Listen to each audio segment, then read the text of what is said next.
Ayan, hikuchi. Mama, wala akong pangbukas nito. Mabigat-bigat. Pupuhin mo na yan. Ma, Pupuhin mo ayan, na. no video, no return daw eh. So, ito naman sa mga gustong mag-DIY ng dishwashing liquid. Ayan. So, good morning. Talagang princess. Ito naman yung mama, wala akong pangbukas. Wala. Kutsilyo. Wala eh. Initin mo na.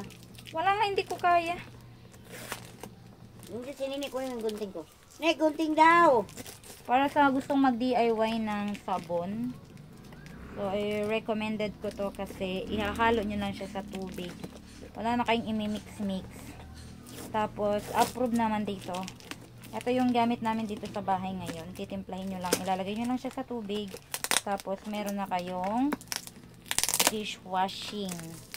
Diba? DIY. Marami na yung magagawa nyo sa isang box. So, yung binili natin is good for 18 liters na para pang maramihan na guys.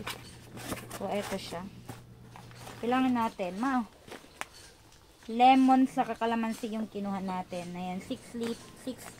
Meron siyang ganyan, 6 liters, 6 liters. So, tagi 18 liters sa itong kinuha ko. Kaya, bali 3 yellow dapat. So, ayan, kalamansi. So, ang gagawin nyo, may ano naman dito, may nakalagay na siya na, ito, 6 liters. So, ayan, nakalagay may instruction na dyan. Sobrang dali nyo lang. Ihalo nyo lang sa tubig, tapos tatagal nyo lang siya ng, ayan o. Tapos, 5 minutes lang hanggang matunaw. Tapos, 3 hours bago gamitin. And, ayun, meron na kayong panghugas ng plato, guys. So, ganyan siya. Bilangin natin kung tama.